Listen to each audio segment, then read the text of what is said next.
আজকে আমরা আলোচনা করব বিএড তথা ব্যাচেলর অফ এডুকেশন এর প্র্যাকটিক্যাল সিলেবাস নিয়ে, যেটাকে আমরা বিএড এর ভাষায় প্র্যাকটিকাম বলে থাকি।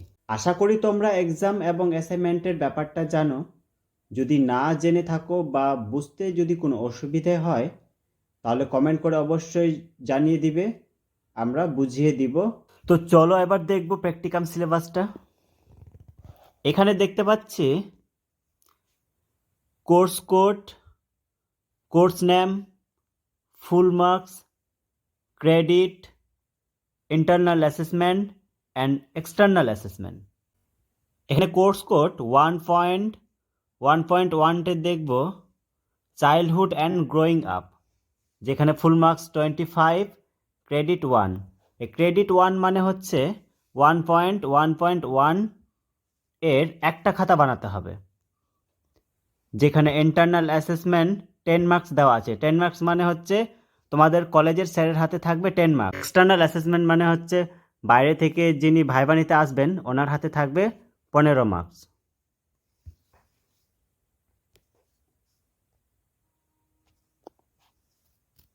নেক্সট দেখব কোর্স কোড 1.1.2, যেখানে ফুল মার্কস দেওয়া আছে 25, ক্রেডিট 1 মানে সেম একই 1.1.1 এর মতো সেম।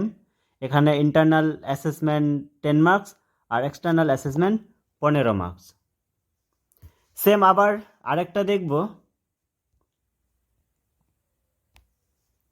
1.1. ইপিসি 1, যেখানে full marks 25, credit 1, internal 10 and external 15। Next দেখব 1.1.4। এটা আগে বললাম না কারণ এটা হচ্ছে একটু ব্যতিক্রম আছে।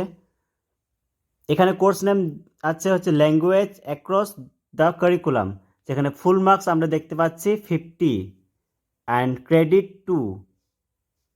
এখানে ফুল মার্ক 50 মানে হচ্ছে দুটো খাতা বানাতে হবে। এখানে ক্রেডিট 2 লেখা আছে, দুটো খাতা মানে 1.1.4 এর দুটো খাতা বানাতে হবে, যেখানে 25-25 করে 50 মার্কের আছে। আর ইন্টারনাল মার্কস আছে 20 মানে হচ্ছে দুটো খাতার জন্য 10 করে 20। আর এক্সটার্নাল হচ্ছে 30 মানে 15 করে 30। সেম আমরা দেখব 1.1.5, ওটাতেও সেম আছে, full marks 50, credit 2, internal 20 and external 30।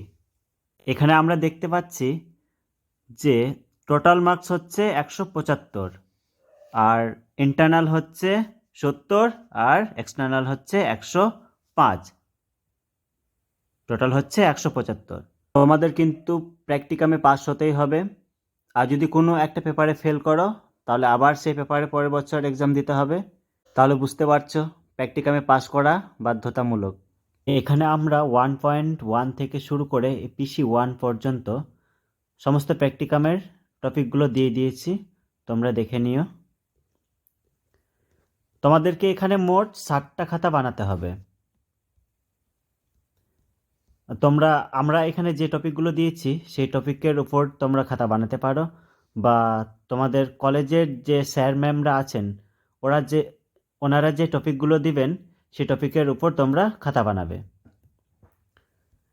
খাতা কিভাবে বানাতে হবে সে সম্পর্কে আমরা একটু ধারণা দিয়ে দিচ্ছি।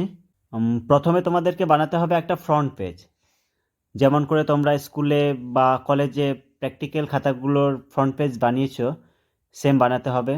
তোমরা যে ইউনিভার্সিটির আন্ডারে পড়ছো সেই ইউনিভার্সিটির লোগো বা ইউনিভার্সিটির নাম বা কলেজের নাম দিতে হবে, তোমাদের রোল নাম্বার, তারপর রেজিস্ট্রেশন নাম্বার, যেভাবে তোমরা স্কুলের ফ্রন্ট পেজগুলো বানিয়েছো সেম বানাবে। তারপরে তোমাদেরকে দিতে হবে গাইড সার্টিফিকেট, মানে যে টপিক যে টিচার গাইড করবেন সেখানে ওনার সিগনেচার থাকবে।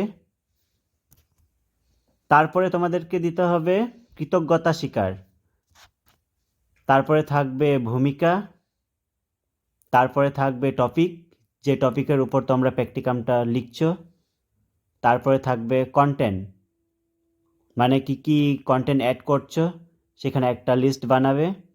এভাবে তোমরা পেজগুলোকে পরপর সাজিয়ে নেবে। আর খাতা লেখার কিছু নিয়মকানুন আছে যেগুলো সবাইকে মেনে চলতে হবে। যেমন খাতা বোথ সাইড লেখা যাবে না, সিঙ্গেল সাইড লিখতে হবে। ব্লু অ্যান্ড ব্ল্যাক পেন ছাড়া অন্য কোনো পেন ইউজ করা যাবে না, হোয়াইটনার ইউজ করা যাবে না। আর লেখার মধ্যে যেন কোনো কাটাকুটি না থাকে সেই দিকে খেয়াল রাখবে। আমাদের হাতের লেখা সুন্দর হোক বা বাজে হোক, এতে কোনো অসুবিধা নেই, খাতা যেন ঘিজিমিজি না হয় সে বিষয়ে লক্ষ্য রাখবে। আর এই ছিল আজকের টপিক। তোমরা যদি বিএডের অ্যাসাইনমেন্ট সম্পর্কে আরও কিছু জানতে চাও তাহলে অবশ্যই কমেন্ট করে জানাও, বা কোনো টপিক সম্পর্কে যদি তোমরা জানতে চাও সেটাও কমেন্ট করে জানাবে, আমরা আলাদাভাবে ভিডিও বানিয়ে দেব। তোমাদের ভিডিওটা যদি ভালো লেগে থাকে তাহলে তোমরা অবশ্যই একটা লাইক করবে, কমেন্ট করবে আর সাবস্ক্রাইব করে দেবে। দেখা হচ্ছে আবার পরবর্তী ভিডিওতে।